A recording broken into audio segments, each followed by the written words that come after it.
do poder da gentileza, que é da doutora, na realidade, uma especialista em relações interpessoais. Ela, inclusive, tem um livro com esse título, O Poder da Gentileza. Tá? Rosana Braga é o nome dela. Brasileira, como sempre. Né? O que é ser gentil? O que é gentileza? Parece-nos alguma coisa muito simples, né? Mas ao mesmo tempo esquecida no dia de hoje. Quantos de nós somos gentis? Sabemos que existe a gentileza, e muitos de nós confundimos a gentileza com boas maneiras, com educação. É lógico que a educação é importante, mas será que é isso mesmo? Gentileza é um modo de agir, um jeito de ser, uma maneira de enxergar o mundo. Ser gentil, portanto, é um atributo muito mais sofisticado e profundo que ser educado ou meramente cumprir regras de etiqueta. Porque, embora possamos e devamos ser educados, a gentileza se trata de uma característica diretamente relacionada com o caráter, valores e ética. É mais profundo, né? Sobretudo tem a ver com o desejo de contribuir com um mundo mais humano, eficiente para todos. Ou seja, para se tornar uma pessoa mais gentil, é preciso que cada um reflita sobre o modo como tem se relacionado consigo mesmo, com as pessoas e com o mundo. Então é muito mais do que uma etiqueta. É muito mais do que os princípios de educação. É muito mais do que simplesmente abrir a porta para uma dama entrar, uma porta do carro, uma porta de casa. É muito mais do que jogar, antigamente, o lenço, a camisa, para a dama não pisar na poça d'água. É muito mais do que isso. Além do mais, gentileza não é um atributo também somente masculino ou somente feminino. É de ambos. Como ficou esquecido isso atualmente, começaram então os psicólogos e os profissionais da área do relacionamento humano a se aprofundarem e voltarem a debater sobre o assunto como gentileza. E por incrível que pareça, como estamos apartados totalmente de sermos gentis. Por isso estamos vivendo uma vida tão solitária. Quantos de nós reclamamos pela dificuldade que temos de fazer amigos? Eu não estou falando de conhecidos, de amigos. Quantos de nós reclamamos assim, vivo solitário, eu tenho uma dificuldade imensa de relacionamento. Eu posso arriscar que gentileza é uma das chaves, é um dos segredos de nós conquistarmos pessoas. Meimei, que é esse espírito que desencarnou no ano de 1946, Meimei, na realidade, é um apelido chinês que significa amor puro. Ela desencarnou em 46, 10 anos, de 5 a 10 anos após o desencarne dela, ela já começou a se apresentar a Chico Xavier e psicografar diversos livros. Pão Nosso é um deles, tá? Ela nos diz assim, o primeiro degrau do paraíso chama-se gentileza. Olha como classificam no mundo espiritual essa virtude, gentileza, e tão esquecida por nós. Se nós queremos viver no paraíso na terra, temos que ser gentis. Joana de Ângeles, que também é um espírito que psicografa através de Divaldo Pereira Franco, ela nos diz assim, o culto à gentileza é uma preparação para a transferência às colônias espirituais, onde teremos residência e onde o respeito e a cordialidade preponderam nos círculos de espíritos mais conscientes. Está lá na obra Celeiro de Bênçãos, no capítulo 53. Veja a importância da gentileza. Quando nós nos treinamos, exercitamos a gentileza, Não estamos fazendo isso somente para os outros, para os nossos semelhantes, que vão naturalmente receber essa gentileza, esses bons tratos, mas estamos fazendo por nós. Estamos nos adestrando, nos preparando, nos ensinando, nos treinando, a um dia, quando desencarnarmos, vivermos em harmonia do outro lado, porque do outro lado temos que ser gentis. Aqui achamos que não, porque muitos de nós acreditamos que tudo que possuímos, como a minha casa, o meu carro, a minha esposa, o meu marido, os meus filhos, o meu, prepondera. Daí basta que eu vivo com aquilo que é meu, eu não me importo mais com os demais. Mas não se esqueça que daqui dessa terra, nós não levaremos nem o fio de cabelo. Isso significa que para onde nós vamos, depois que desencarnarmos, qualquer lugar onde formos habitar, será cedido pelo Pai, por Deus. Isso significa que da onde nós formos viver, aonde e para onde nós formos, isso pertencerá a Deus e não a nós. Tudo é um empréstimo, será um aluguel.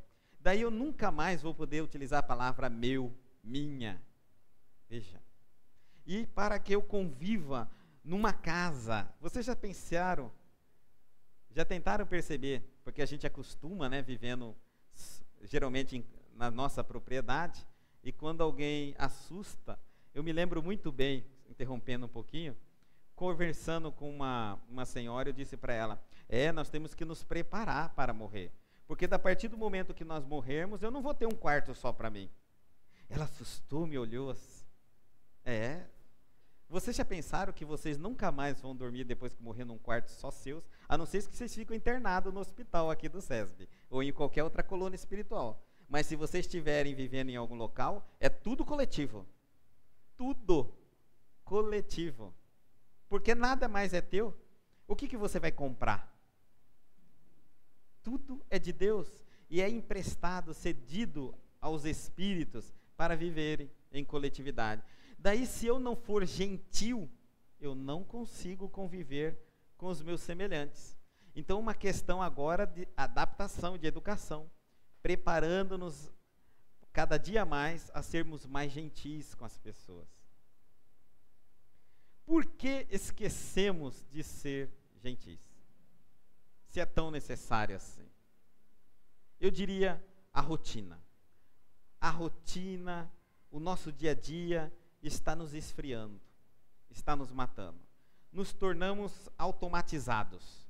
Fazemos as coisas sem pensar naquilo que estamos fazendo, sem prestar atenção naquilo que estamos fazendo, sem dar o valor real para o momento presente. Vivemos correndo atrás de metas e objetivos que às vezes não são as nossas metas e os nossos objetivos. Queremos chegar em determinados locais, que alguém nos colocou na cabeça que devemos chegar até lá. Mas será que realmente é isso que eu gostaria de fazer? Vivemos um mundo tumultuado, mas esses tumultos que vivem em torno de nós, será que fomos nós que escolhemos viver com ele, ou aceitamos apenas que os outros nos impusessem esses tumultos? Percebamos, se todos os problemas que nós convivemos com ele são realmente problemas que nós optamos por passar, ou são problemas que a sociedade nos impõe e nós aceitamos goela abaixo? Vamos perceber que a vida é bem mais fácil do que nós imaginamos, quando nós tomamos as nossas próprias decisões. Então, o que é que nos faz esquecer de sermos gentis? Rotina. Os afazeres diários, esse calor de querer fazer tudo ao mesmo tempo e nem sabe por que está fazendo. Grande parte das coisas que fazemos, não estamos satisfeitos enquanto fazemos, nem com o que fazemos. Somos seres humanos insatisfeitos. Somos nós que criamos as leis, que criamos as necessidades e não conseguimos nos adaptar com elas. Olha que coisa interessante, que paradoxo que estamos vivendo. E isso vai nos esfriando, e eu transfiro essa frieza que vou vivendo no trânsito, no caminho de casa, cada um querendo chegar no seu local de trabalho, não se preocupando de forma nenhuma mais dar a mão, né, à esquerda para o outro que vem com pressa passar, é eu que quero chegar primeiro, né? Se o sinaleiro está piscando para fechar e já está para fechar, eu quero passar no último instante. Se o pedestre está atravessando a rua e abrir o sinal, ele está na metade da rua, eu já estou buzinando, avançando o carro em cima dele. Todas essas rotinas estão nos esfriando. Nós não conseguimos mais enxergar os nossos semelhantes como irmãos. Os nossos parentes, nós os enxergamos como propriedades. Já deixamos há muito tempo esse olhar de amor, esse olhar de irmão. Os nossos parentes só têm a obrigação de nos fazer feliz. Quantos de nós não dizemos assim? E queremos impor determinadas normas, determinadas regras para que eles sigam, esquecendo que eles não são nós.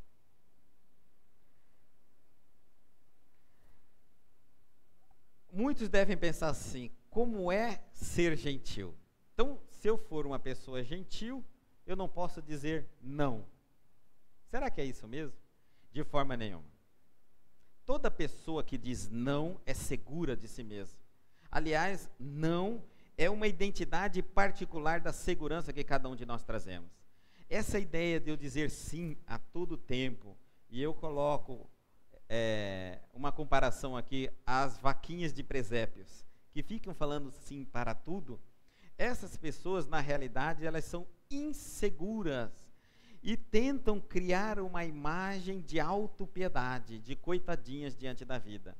Normalmente, quando nós dizemos muito sim, é porque estamos querendo deixar uma imagem: veja como eu sou uma pessoa tolerante, amável, e olha o que a vida faz comigo. Apesar de eu dizer sim, sim, sim o tempo todo, olha como eu sofro. Quando eu tenho uma segurança, quando eu tenho uma percepção sobre mim mesmo, eu entendo que os meus limites têm que ser respeitados. E quem quer que seja os desrespeite, é o momento de eu dizer não. Eu não posso conseguir amar o meu próximo sem amar a mim mesmo. Por isso que eu tenho que ter definido comigo quem sou eu, os meus limites, os meus propósitos, as minhas metas, aquilo que eu gosto, aquilo que eu não gosto. E dizer não tem um valor enorme na visão da psicologia. Aliás, quem não diz não, perde o valor do sim. Você já viu aquelas pessoas que dizem sim a tudo? Essas pessoas passam a ser, depois de um certo tempo, desconsideradas. Porque ninguém vai perguntar a opinião de alguém que só fala sim. Por isso, é importante que eu diga não. Mas todos os nãos que eu digo, não posso dizer um não somente por um não. Porque isso demonstra também o medo, às vezes. Eu tenho que ter uma explicação racional sobre o porquê eu não concordo. Eu tenho que ter conceitos e bases para defender os meus pontos de vista, tanto sim quanto não. Se eu não encontrar argumentos para dizer sim, não digo sim. Se eu não encontrar argumentos para dizer não, não digo não. Porque depois que eu digo sim, ninguém me pergunta por que eu concordei, mas eu tenho que justificar a minha própria consciência. Mas quando eu digo não, eu sempre sou advertido pela próxima pergunta: por que não? E eu tenho que ter alguma coisa racional, lógico, para dizer à pessoa o não. Então, uma pessoa gentil diz não. Aliás, uma pessoa equilibrada diz não, na mesma proporção do sim. Que benefícios a gentileza nos traz? Inúmeros benefícios. Como eu disse no começo, hoje as empresas perceberam, o mercado de trabalho percebeu, que o profissional, que as universidades que formam esses profissionais, os formam com conhecimento técnico. Então nós podemos fazer um teste de seleção com relação à capacidade técnica da vaga que eu tenho para ser preenchida. Mas as empresas perceberam que as universidades não formam caráter humano, não formam recursos humanos. Então, perceberam que uma pessoa gentil é uma pessoa que tem a capacidade de administrar conflitos e de fazer as pazes, né, e de fazer com que as pessoas mantenham-se em paz. Daí, as empresas começaram a perceber que não importa mais ter um grande profissional sentado ali na mesa, mas ter alguém que seja, além de um grande profissional, um ser humano, um ser que é gentil, que é capaz de ouvir. E nós vamos ver algumas dicas para sermos gentis.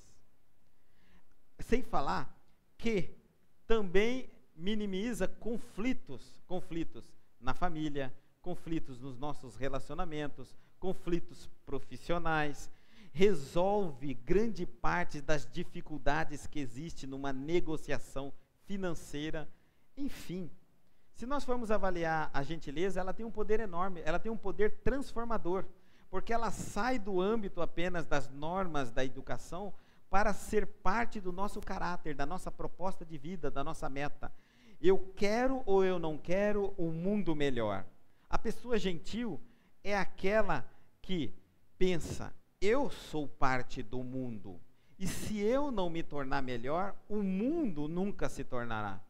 Porque a Terra não tem alma, não tem inteligência. A humanidade vai evoluir quando cada um de nós assumir as próprias responsabilidades, porque veio aqui. Quantos de nós até hoje não assumimos a responsabilidade porque estamos aqui? Achamos que viemos no mundo apenas para desfrutar do mundo. E Divaldo nos fala que nós não somos seres materiais em excursões, né, em experiências espirituais. Nós somos seres espirituais vivendo experiências materiais. Portanto, enquanto eu estiver na Terra, vivendo na Terra, eu tenho que buscar o meu progresso, a minha evolução. E isso é a minha prioridade. Veja como é completamente o contrário do que nós estamos fazendo. Nós deixamos para buscar a paz, o equilíbrio, o amor, a gentileza. Muitos de nós dizem assim, talvez, sei lá, a hora que eu tiver tempo. A nossa responsabilidade é nos tornarmos cada dia melhor, para contribuirmos com uma sociedade melhor. E não esperar que o Lula, ou o presidente, ou os deputados, ou os senadores, elaborem cada vez mais leis e leis e leis que digam como nós temos que nos proceder. Nós sabemos hoje que um povo é avaliado o seu nível de evolução pela quantidade de leis. Ou seja, quanto menos leis um povo tiver, mais evoluído e consciente ele é. Quanto mais leis o povo tem, significa que menos consciente é. Porque não é responsabilidade do Estado, do país, dos governantes, dizer à nossa consciência o que é certo ou não fazer. Mas se isso é necessário, se tem que ser feito dessa forma, porque nós não assumimos a nossa própria responsabilidade. Por isso eles fazem isso. Aqui nós vamos passar 10 dicas para facilitar a prática da gentileza. Treine, escolha uma, né, e treine. E você vai ver que muitas coisas à sua volta vai mudar. Tente se colocar no lugar do outro. A primeira dica, tentar nos colocar no lugar do nosso próximo. É muito importante. É dessa forma que eu começo a entender as pessoas que eu acho que é impossível de serem entendidas. Quando eu me coloco no lugar do meu filho, eu começo a entender o que é que ele quer me dizer. Quando eu me coloco no lugar da minha esposa, no lugar do meu marido, no lugar do meu chefe, do meu patrão, no lugar do meu amigo, aí sim, é nesse que eu começo a entender o que é que ele quer me dizer, quem é ele, o que pensa. É nesse esforço que a gente faz para sair do nós, do eu, para me tornar o próximo. É nesse esforço que eu concentro a atenção, que eu concentro a amorosidade, que eu concentro a empatia, que é essa capacidade que nós temos de perceber os nossos semelhantes. É nesse momento que eu realmente dou um tempo meu, uma atenção da minha parte. Então, Tentem se colocar no lugar do seu semelhante, seja ele quem for, principalmente se você estiver em atrito com alguém e estiver pensando da seguinte forma: eu não entendo essa pessoa. Você não entende ela porque ainda não saiu de si mesmo e se colocou no lugar dela. Tentem fazer isso. É lógico que não é tão simples e as outras dicas também nos auxiliam a fazer. Porque quando a pessoa está aberta a nos dizer como é que ela pensa, o que ela pensa, é maravilhoso. Mas e quando aquela pessoa está fechado a mim, até para que eu, dificultando até a forma de eu conseguir entender o pedido de ajuda dela.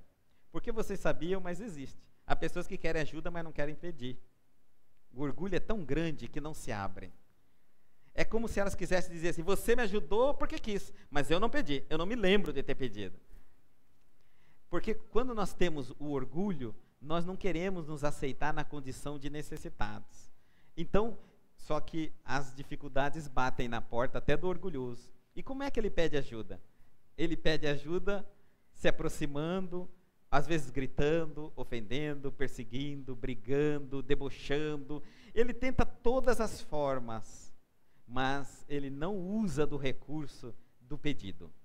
E quando alguém percebe, através desse, tente se colocar no lugar do outro, e percebe que ele está pedindo ajuda, e tenta se aproximar, existe ainda aquela barreira, digando assim: olha, você ainda tem que adivinhar o que é que eu necessito. O orgulhoso é muito difícil de ser ajudado, mas ainda nos vale a pena tentarmos. Sempre é importante tentar, porque vai indo com o tempo, ele acaba abrindo a porta do coração. Gentileza é para isso. É para que a gente entenda: olha, percebi que você é orgulhoso, eu vou devagar. Aí um dia faz uma pergunta. Você já viu aquelas pessoas que respondem sempre pela metade, achando que os outros têm a obrigação de ter adivinhado o restante? É o orgulhoso. Se você pergunta: onde você vai? Eu vou ali. Ele já entendeu que eu vou ali, é em tal lugar, na esquina tal. Ele acha que os outros têm que entender isso, do ali. Eu fui lá. Pois é, eu conversei com aquela pessoa. Que pessoa que você conversou? Com aquela pessoa. E aí? Pois é, deu certo. O que deu certo? É o vago.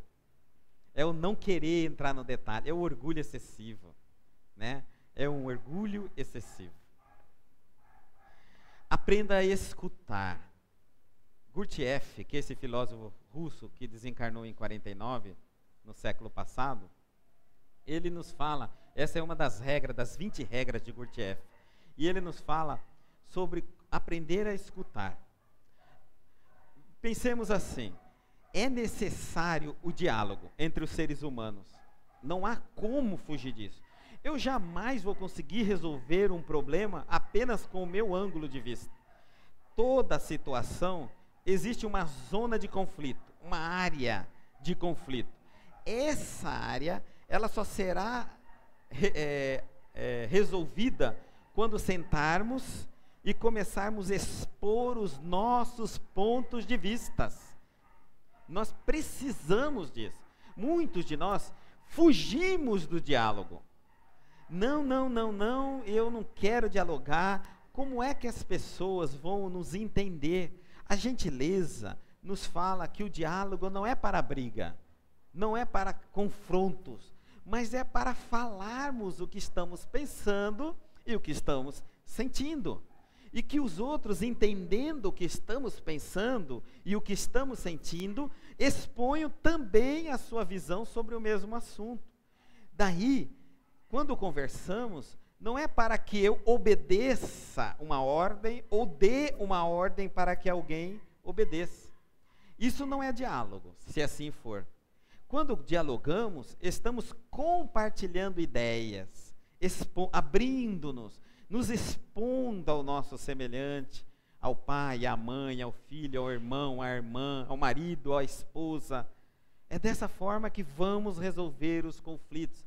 Caso contrário, se eu não aprender a escutar no processo da conversa, eu chego querendo falar tudo o que eu acho que eu devo falar, mas não estou pronto para ouvir. Então eu não entendo a outra parte, e que é muito importante, porque talvez essa outra parte, essa pessoa seja muito importante na sua vida, e você pode vir a perder por não escutar. escutá-la. E existe um ditado muito simples, que Deus nos deu 2 ouvidos e uma boca, que a gente deveria falar menos e ouvir mais. Está aí, aqui se aplica. Escutar, ouvir. Esse escutar, ouvir fala.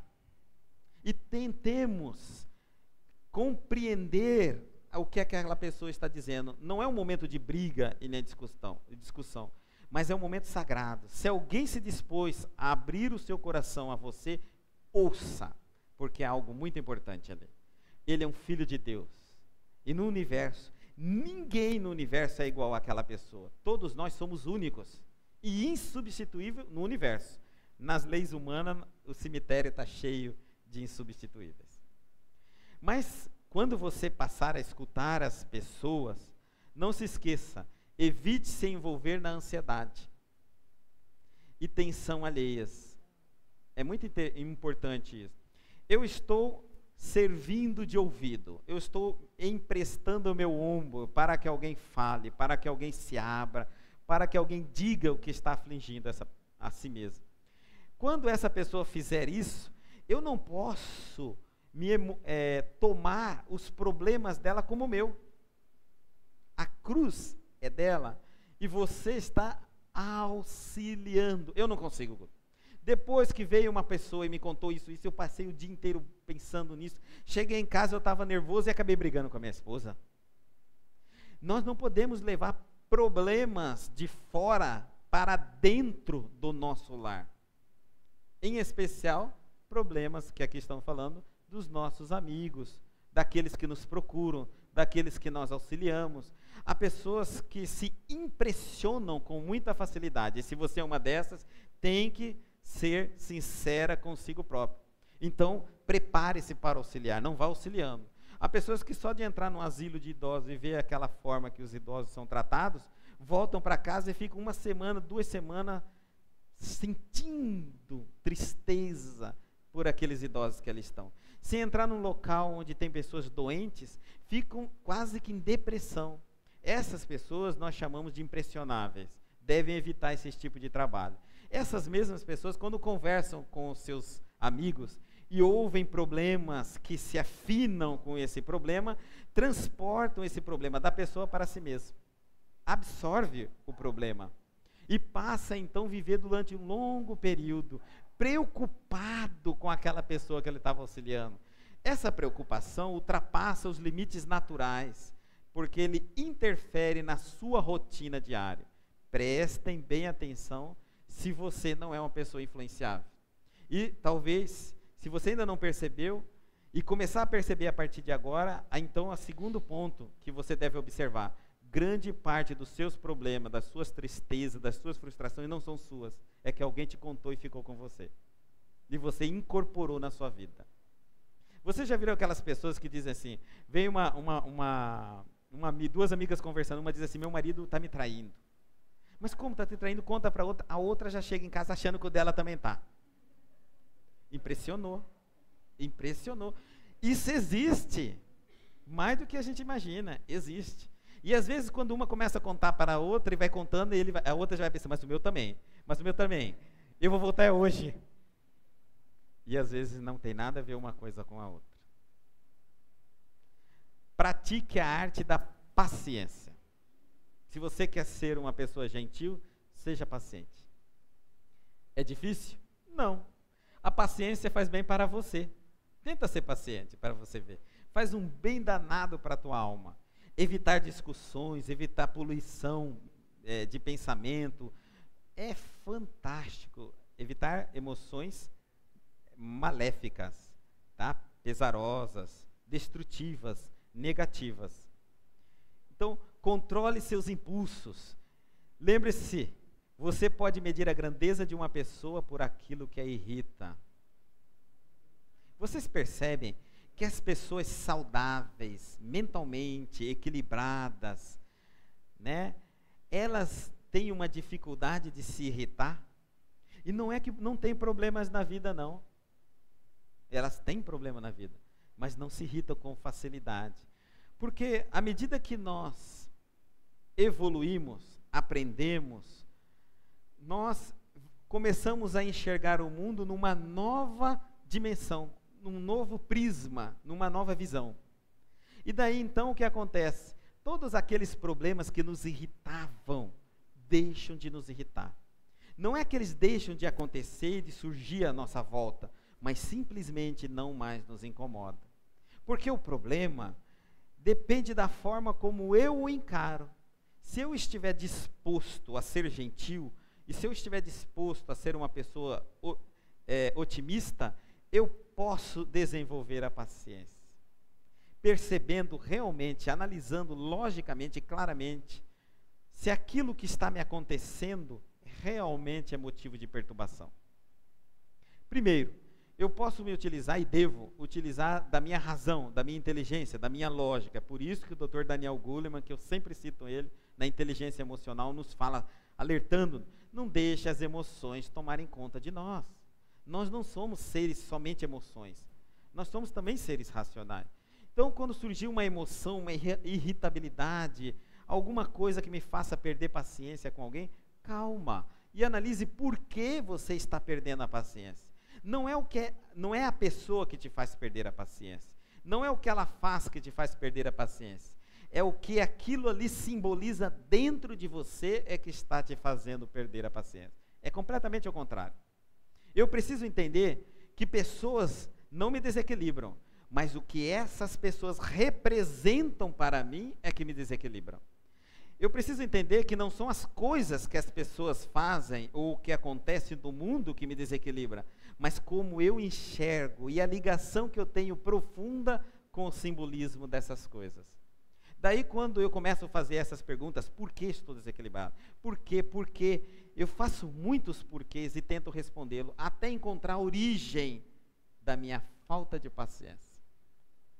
Observe que às vezes eu tenho falta de paciência com um parente, com um irmão, mas sou paciencioso com todas as demais pessoas. Por quê? Porque aquela pessoa representa algo que não resolvido dentro de mim. Talvez o que ela faz, todo mundo faz, aos outros não me atinge, mas a ela sim. Daí significa que não é o que ela faz, mas é a pessoa dela. E é importante você entender esse significado para ir direto à raiz do problema. Peça desculpas. É muito importante. Se você falou algo, ultrapassou os limites, disse o que não deveria ou que não gostaria de ter dito, estava errado em algum momento, vá à pessoa e peça desculpa. Nada é mais tão honrável que uma pessoa chegar diante de você, desculpa, e dizer assim, desculpa, eu errei, eu me excedi, eu falei o que não devia, eu quero que você me peça eu quero te pedir desculpas. E faça isso, mas faça de forma, ele diz assim, enérgica, ou seja, com você. A realidade não importa se a pessoa vai te desculpar, não, isso não importa. O que importa é para a sua consciência se você está indo lá reparar o erro. Então, se você errou, vá e peça desculpa. Torne-se uma pessoa confiável. Todas as vezes que nós reconhecemos os nossos erros, as pessoas passam a nos admirar muito mais, porque elas entendem que podem confiar em nós. Se nós errarmos, nós assumiremos a culpa. Enquanto que a pessoa que vive escondendo os erros se torna uma pessoa de não muita confiança. Pararam para perceber? Pense positivo. E Madre Teresa então nos ajuda dizendo, palavras gentis podem ser curtas e fáceis de falar, mas os seus ecos são efetivamente infinitos. Pensar positivo é conseguir enxergar nas pessoas que todas têm o lado bom e o lado ruim, e que é possível eu me deter o máximo que eu estiver disposto ao lado bom das pessoas. Um líder, ele tem que ser capaz de conseguir perceber nos seus liderados qual é a virtude de cada ser humano. Ninguém é ruim por completo, nem saiba fazer absolutamente nada. Então, eu conseguindo perceber isso, eu consigo explorar aquilo que a pessoa tem de melhor e está pronto para ser explorado.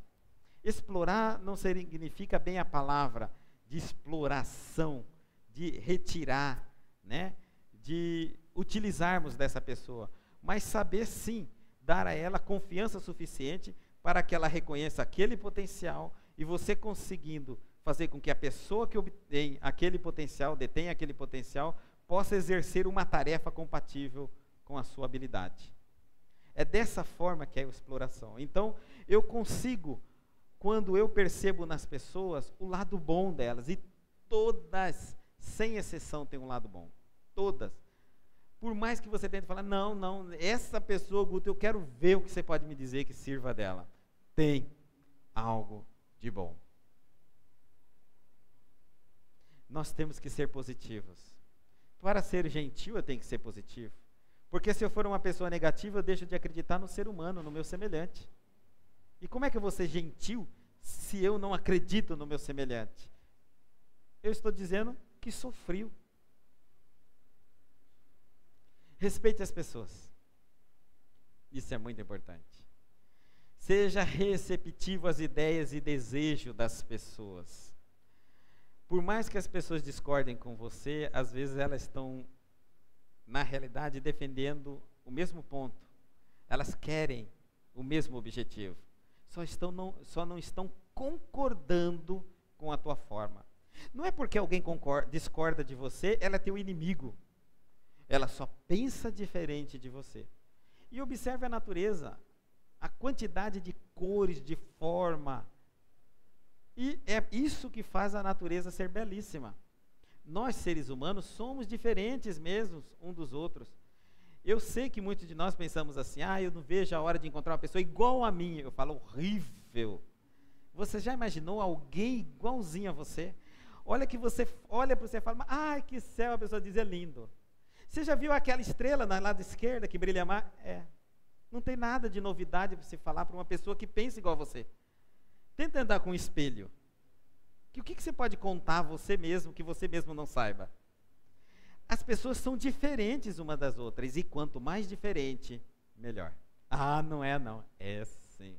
Porque é elas que nos ensinam o outro lado da moeda. Os positivo e negativo se atraem, até nas relações humanas.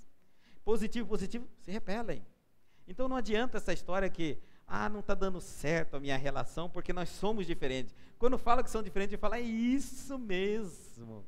São diferentes. É por isso que dá certo. Porque um tem que aprender com o outro. Não é um colaborador do progresso evolutivo do seu semelhante? Então, um tem que aprender com o outro. Seja solidário e companheiro. Aqui eu acho que é um pouco mais difícil a palavra companheiro. Porque hoje em dia nós estamos vivendo um momento de solidão, por falta de companheirismo. E ele nos diz aqui, isso aqui também foi um conselho do Dr. Daniel Goleman, a respeito da solidariedade e do companheirismo. Que para que a gente seja solidário, nós temos que ser capaz de ler no comportamento das pessoas, nos gestos das pessoas, no olhar das pessoas. Nós temos que fazer leituras implícitas no comportamento da pessoa. E se nós não estivermos preparados para isso, treinem, desenvolvam. Mas se nós queremos ser realmente solidários e companheiros com alguém, nós temos que estar atento àquela pessoa que estamos nos tornando companheiros. Eu tenho que realmente me preocupar verdadeiramente com essa pessoa. E daí não é esforço nenhum eu tentar fazer algumas leituras, digamos assim, já vi que esse olhar hoje você não está bom. E o que foi? Já vi quando você chegou, a sua forma de andar, esse olhar cabisbaixo, já vi que você já está falando de uma forma diferente. Isso é tão importante para que a gente seja gentil, porque a gente tem que saber a hora que deve retirar o time do campo. Como? A hora que, numa brincadeira, eu começar a provocar um desconforto no meu companheiro. E aí, se eu não tiver esse mínimo de desconfiômetro, vai dar briga. Eu vou perder uma amizade à toa. Porque eu não soube ler o limite da minha brincadeira. Como todo mundo tem um limite diferenciado, no momento em que eu estou me relacionando com a pessoa, eu tenho que estar fazendo constantemente a leitura através da fisionomia dela. Não espera que ela fale não, se bem que nós deveríamos todos dizer. Mas às vezes nós não falamos. Façamos essa leitura. Se eu quero ser solidário e companheiro com alguém, eu tenho que estar preparado para isso. Porque muitas vezes a pessoa, como eu disse, é orgulhosa e não quer falar qual é o problema, não quer pedir ajuda. Então, você vai ter que fazer uma leitura. Mas é muito trabalhoso tudo isso que você está dizendo, apenas para ajudar alguém. Só que todo esse desenvolvimento, essa percepção que você desenvolver, vai te servir em casa. Você vai começar a fazer isso nos filhos. E vai perceber que o seu filho já entrou em contato com droga sem que ele te diga que está usando droga. Pela leitura da forma que ele anda, os olhos inchados, a palavra trêmula, a cabeça que quando você fala demora para vir o pensamento. Você começa a observar a mudança da vestimenta, da forma, os amigos que ele está utilizando. Porque a gente se prepara para ser solidário e companheiro fora de casa. Mas para isso nós temos que tornarmos dentro de casa. Então eu também vou fazer a leitura quando a minha esposa não estiver bem, quando o meu marido não estiver bem. E eu vou começar a compreender só da forma que ele chegar em casa e você não está bem no serviço, na verdade. Pois é, não estou muito bem. Pois é. E aí eu já vou mais calmo. Você vê como há uma interação entre um e o outro? Porque senão eu não consigo ser companheiro. Eu vou sempre ser aquele chato que chego na hora errada, da forma errada e sempre levo bronca para ir embora, mandando-me embora. E vou achar que os outros não querem fazer amizade comigo. É que às vezes eu fecho demais os meus olhos e não estou disposto a querer fazer leituras nos meus semelhantes. Eu acho que as pessoas têm que me aceitar como eu sou. Não é bem assim. Porque cada um de nós temos um limite. E saber ler esses limites é saber valorizar a amizade. Analise a situação. Cada situação que nós passarmos, seja ela de conflito ou não, analise a situação. Não deseje que as pessoas mudem ou as circunstâncias não sejam favoráveis. Isso não vai acontecer nunca. Para que eu resolva eu cheguei numa análise profunda, Guto. Para resolver uma determinada situação, a pessoa tem que mudar. Ou as situações têm que ser diferentes. Não. Não caia nessa armadilha. É você que tem que mudar. Mas como é você? Faça a sua parte, que Deus faz a parte dele. Sem essa história, não, primeiro ele muda, ela muda. Primeiro meu filho que muda. Não, primeiro meu pai que vai mudar. Todos nós estamos esperando alguém mudar para nós mudarmos. Ser gentil é uma decisão própria e intransferível. Não é uma troca. Se eu quero ser gentil, ninguém tem a obrigação de ser comigo. Mas eu me dou o direito de cobrar a promessa que eu fiz a mim mesmo, de ser gentil. Faça justiça, e aqui é muito importante. Esforce-se para compreender as diferenças e não para ganhar. Como se as eventuais desavenças fossem jogos ou guerras. Não é assim que funciona. Você vai fazer justiça, a palavra é bem clara. Para se fazer justiça, ambos têm que falar. Não pode haver o direito de um impondo sobre o outro. Tem que haver uma negociação, tem que haver um intercâmbio. Ninguém está brigando com ninguém. Eu garanto que um marido e a mulher não estão disputando o território. Estão tentando descobrir uma maneira de viver em paz no seu lar. E essas desavenças que às vezes ocorrem, elas ocorrem porque ainda não acertaram o caminho. Mas não é a pior coisa do mundo. Pelo contrário, enquanto estão em busca desse caminho, vai surgir muitos diálogos, muitas desavenças. Mas é aí que está. Se amamos realmente, tentamos ser gentil nas nossas relações, fazendo justiça. A pessoa gentil é justa.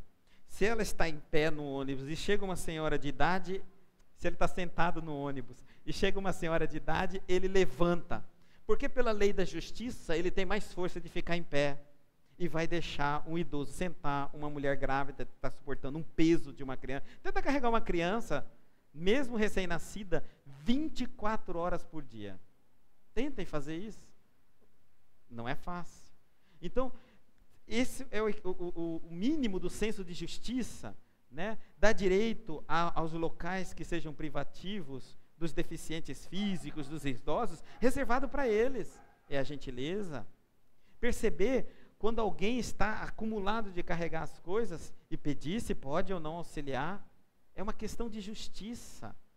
É fazer para o próximo, a primeira lei que nós vimos, aquilo que gostaria que fizesse por nós, para nós. Mude a sua maneira de ver os conflitos, porque está muito parecido com o semelhante. Nossa vida é cheia de batalhas inúteis, exatamente porque a nossa mente é cheia de pensamentos inúteis. E aqui, sem essa, eu acho que ele está pensando isso. E ele lá, eu acho que ela está pensando isso. Já que o que eu acho que ele está pensando, então eu acho que ele está esperando que eu faça alguma coisa e acho melhor fazer outra. Ele diz, se ela está fazendo aquilo porque ela achava que eu estava achando, já deixei de achar. Porque agora eu acho melhor fazer outra coisa. Quantas brigas, quantas confusões, quantos desentendimentos nós botamos no tal, em cima do eu acho. É um carrinho que a gente põe tudo ali, eu acho. Afinal de contas, qual é o problema? Essa é uma pergunta que nós temos que fazer. Qual é o problema? Qual é o conflito? Onde está o conflito? Pelo amor de Deus, tira esse tal de eu acho do meio do assunto. Vá direto à pessoa. Resolva logo. A gentileza nos mostra que o conflito pode ter resultados positivos, ele está dizendo, e ainda torna a convivência mais íntima e confiável. Quando surgem alguns conflitos, que nós vimos no item número 9, quando ele surge o conflito, alguns dizem assim, não vai dar certo mais. Nossa relação, a gente está sempre vivendo em conflitos. Conflito é saudável. Um casal que vive em conflito, não em brigas, conflitos, eles estão procurando se acertar. Porque quando não está mais querendo se acertar, não tem mais discussão. Não tem mais briga. O que você pensa, problema é seu. O que eu penso, problema é meu. Acaba a briga. Quando um está ainda tentando convencer o outro, tentando se acertar, é porque ainda um está achando que vale a pena tentar mudar aquela situação. Então, aproveitem esse momento em que o casal está tendo alguns conflitos, e é normal, né, na convivência, e resolvam os conflitos, discutam. Isso não vale só de marido e mulher, mas vale de pai para filho, de filhos para pais, vale de amigos. Quando seus amigos começam a entrar em constantes conflitos com você, é porque ele está querendo sua amizade, quer ver sua opinião, quer tentar te convencer de alguma coisa. Isso é muito bom e é positivo. E depois de alguns conflitos, observe que a amizade fica mais sólida. De vez em quando nós temos que esquentar a cabeça. Alguns dizem assim, desculpa, eu perdi a cabeça naquela hora, falei o que não devia, mas é que estava dentro de mim. De vez em quando, gente, não dá para manter a compostura. É verdade. Mas é melhor você dizer o que pensa, pelo menos você transmitiu isso, do que você ficar guardado para dentro de você e matar aquela amizade, aquele sentimento de amizade. Não, eu descontrolei. E se o outro é seu amigo realmente, você vai lá e vai pedir desculpa a ele, vai dizer a ele assim, olha, eu errei, ultrapassei o limite. É que na realidade eu tentei falar uma coisa que eu estava sentindo e me dei mal. Porque nós sempre estamos tentando falar coisas, mas estamos com dificuldades de abrir sentimentos. Nós não gostamos de falar emoções, sentimentos. Nós queremos sofisticar demais aquilo que sentimos.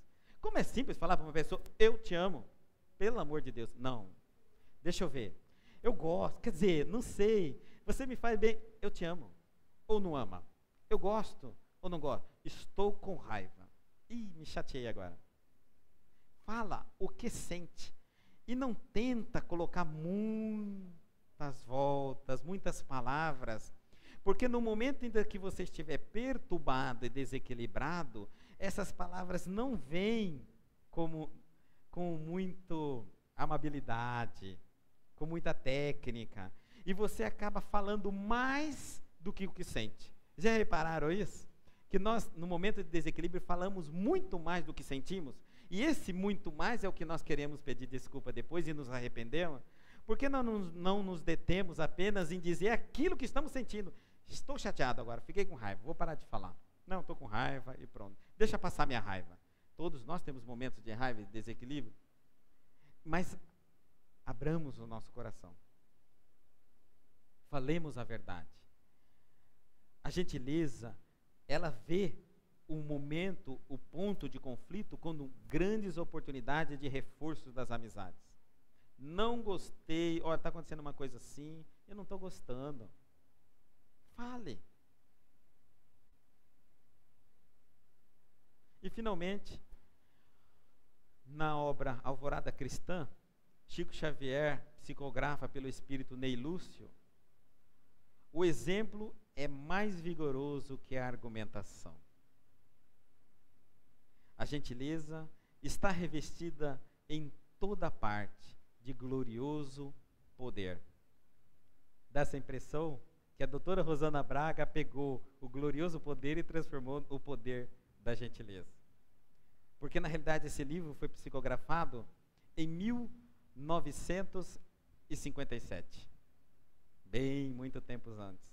Quando os espíritos já alertavam sobre o poder da gentileza. Vocês vão ver um filme, eu receitaria a vocês, indicaria a vocês verem um filme chamado Vem Dançar.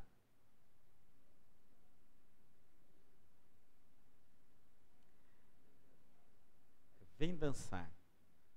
De um professor, que é um filme real, tá? Que andando pela rua enxerga um jovem que está com um taco de golfe quebrando um automóvel, o automóvel da diretora da escola dele. E ele estoura os faróis, os vidros, e o alarme toca, ele sai e foge. E esse professor, Pierre, que é o nome dele, mas é o nome dele legítimo, ele ainda vive, tá? Ele vai buscar uma pista, porque o rapaz deixa cair um crachá, né? O crachá do automóvel da professora, da diretora da escola que ele está quebrando. E ele pega aquele crachá que ficou com os vidros quebrados e vai até a escola entregar o crachá a ela, dizendo que sabe o acontecido, mas não foi dilatar quem quebrou o vidro. E ali ele percebe, na realidade a intenção dele foi saber por quê, e o que levou aquele jovem a tomar aquela atitude. E de repente ele descobre que a diretora, o colégio que ele estuda, o tratou de forma fria. E então ele resolve, porque ele é um professor de dança, ajudar os jovens de Nova York, naquela periferia, uma escola pública. Ele começa a ajudar os jovens através da dança. Então ele busca, através do hip hop, descobrir uma integração com merengue, com que é rumba, né? Com foxtrot, com valsa Viena, dança do salão, salsa, não é isso? Ele combina todos esses ritmos e ensinando aqueles alunos que eram excluídos da sociedade ali, da escola, da sociedade da escola. Então, inclusive, a aula que ele dá é num porão da escola. E durante todo o filme, Manuel Bandeira, que é esse ator que representa esse professor Pierre, ele mostra que é possível, através da gentileza, porque a todo momento que ele trata aquele grupo de jovens, que mais se comparava com vândalos, ele trata com gestos gentis. E na escola, o momento mais extremo da gentileza dele é que ele entra na secretaria para falar e percebe que a porta abre e fecha constantemente, porque tem ar-condicionado, e só senhoras que entram e saem do local. Então, à medida que ele está esperando ali no guichê, ele percebe que uma senhora vai sair pela porta, ele corre e abre a porta. E fecha. Dali a pouco ele percebe que uma vai entrar, ele corre e abre a porta para ela entrar. E todo mundo começa a observar aquele homem. Por que aquele comportamento é estranho? Porque todas as vezes que nós somos gentis, nos tornamos estranhos, né? E ele começa, Dali todo momento de tratar as mulheres, os jovens, as moças, ele tem um perfil fantástico de gentileza. E ele ensina que a dança, que é o ritmo universal, né, de nós explorarmos as nossas emoções, ele demonstra ali que é possível tornar o ser humano mais dócil, educar através da música. Nós sabemos disso. O nome dele é Dr. Pierre Ducanelli. Ele nos informa que esse processo que ele utiliza é um processo utilizado já há muitos anos atrás. Os espíritos nos auxiliam que os jovens, através das músicas atuais, estão se convertendo em bárbaros. Porque a música, ela altera os padrões vibratórios da nossa mente, da nossa razão, da nossa lógica, e principalmente das regiões sentimentais nossas, nos tornando homens bárbaros. Por isso que determinados ritmos nos chama a um determinado comportamento de dança, em um outro determinado ritmo a outro comportamento de dança. Então ele une esses ritmos mais clássicos com o ritmo da periferia, que é o hip hop, e cria um novo ritmo de dança. E assistam o filme, vocês vão gostar muito de ver como ele trata os jovens do começo até o fim. É uma história verídica, só para que a gente veja o poder da gentileza. Vamos fazer a nossa oração de encerramento, fechando os nossos olhos.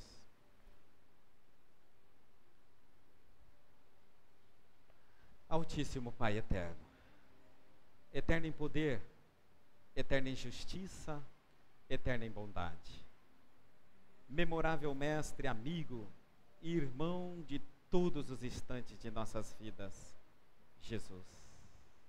Benfeitores da espiritualidade superior, em especial os nossos anjos guardiões, trabalhadores do SESB, no plano espiritual, responsável pelo trabalho de atendimento espiritual de hoje.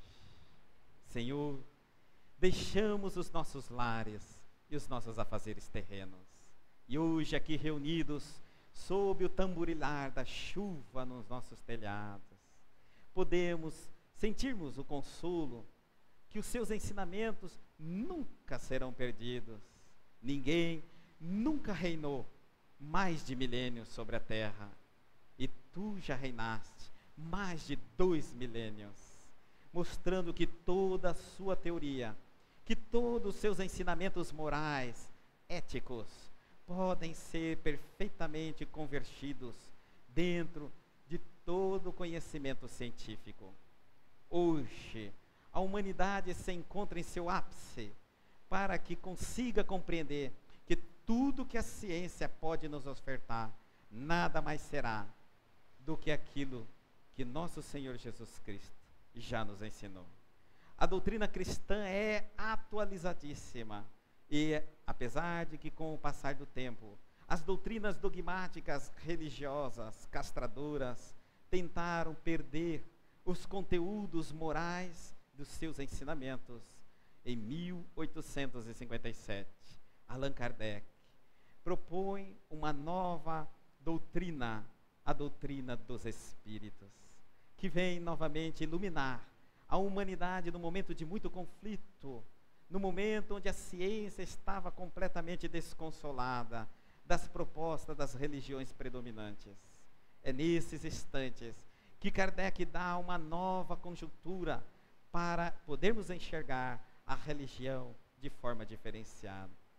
Obrigado, Senhor, imensamente pelas essas propostas divinas entregues, através dos Espíritos e posteriormente, através de Chico Xavier, Divaldo Franco, Raul Teixeira, entre outros grandes médios que aqui estão ou estiveram conosco.